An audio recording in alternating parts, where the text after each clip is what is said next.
So the new mystery thriller, The Pale Blue Eye, releases on Netflix later this week, and I'm a sucker for detective stories and anything with Christian Bale in it. But will this movie break his recent streak of stinkers? Well, let's talk about it.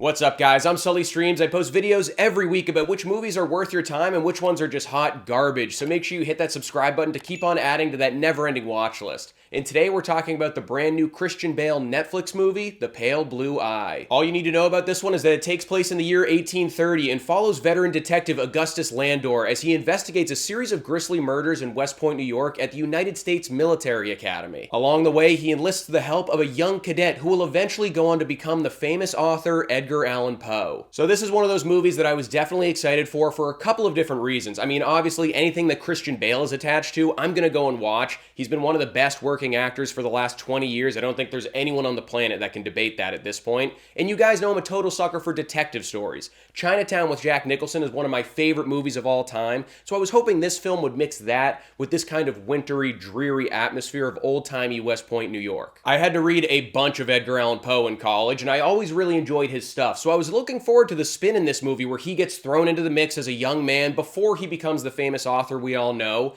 Scott Cooper's our director here. He's a guy I'll say I like. I don't love him. I think he always picks really interesting projects and his movies look really good, but for me, there's always something preventing his films from really sticking the landing and hitting a home run. And yeah, I don't think he breaks that cycle here with The Pale Blue Eye. For the first hour of this movie, the story definitely had its hooks in me. I mean, the old-timey setting is perfect. The crime our lead detective is checking out is definitely interesting, and I was excited to see how he was going to try to uncover the truth. But I feel like that's kind of the easy part with mysteries and detective stories. A weird and bizarre crime can be thought up in an instant. I mean, I'm sure I could come up with a couple on the spot right now. Don't test me on that. But as you have to explain it more as the story moves on, develop good character motivations, and actually peel back the layers, I mean, that's what separates good mystery writers from bad mystery writers. And sometimes explaining too much about the details and the payoff can really backfire and make you lose your audience. It's kind of like those real life situations sometimes where it's best if you just keep your mouth shut than keep on talking. Trust me, I know that situation all too well. But it's kind of like creatures in horror movies. The less we see them in the light and the less we know about them, the better. The unknown is scary, so sometimes it's best for stuff to just be left up to our interpretation.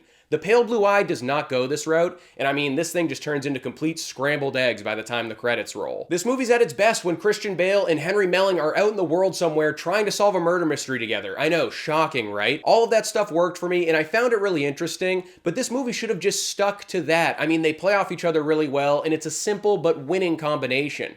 But this movie just gets so bogged down with subplots and tangents that it sets up in later parts of the films, obviously in an attempt to offer up a big, shocking conclusion, but I didn't find some of them believable. It was all too convenient, and it just left a bad taste in my mouth. I also thought there were some very jarring moments of overacting when looking at some of our supporting cast here, and I mean, that surprised me a bit because this is a veteran band of actors here, and unfortunately, when that happens, it just takes me right out of the movie. I'm like, what just caused that reaction? In the next 5 minutes is spent me forcing myself to have the memory of a goldfish so I can forget about it and just get reinvested into this story. And I'm just talking about some members of the supporting cast. I thought our main characters here did a really solid job with their roles. Henry Melling has come a long way from being Dudley Dursley, I'll tell you that. I hate to even ask this, but is our guy Christian Bale on a little bit of a cold streak right now? I mean, Thor Love and Thunder, Amsterdam, now this. I'm not really saying any of those are his fault. He still dishes out solid performances, but I mean, in Thor Love and Thunder, he had the same amount of screen time as a pair of screaming goats. Obviously, that's not up to him, but like, what are we doing here? It's a little bit of a concerning pattern for someone that a lot of people view as their favorite actor working today.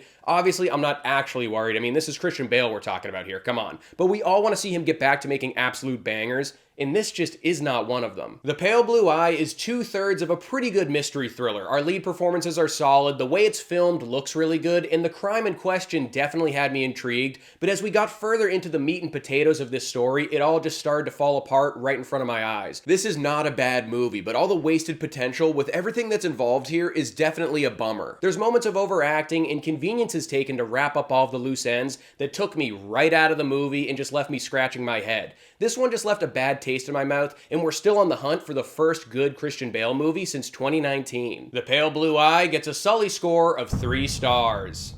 So that's my review of The Pale Blue Eye. The real mystery they should have been investigating here is how it's been so long since we've gotten a really good Christian Bale movie. Let me know in the comments below if you're going to go check this one out or if you've already seen it. Don't forget to like this video and subscribe to the channel if you haven't already, and I'll see you guys at the next video.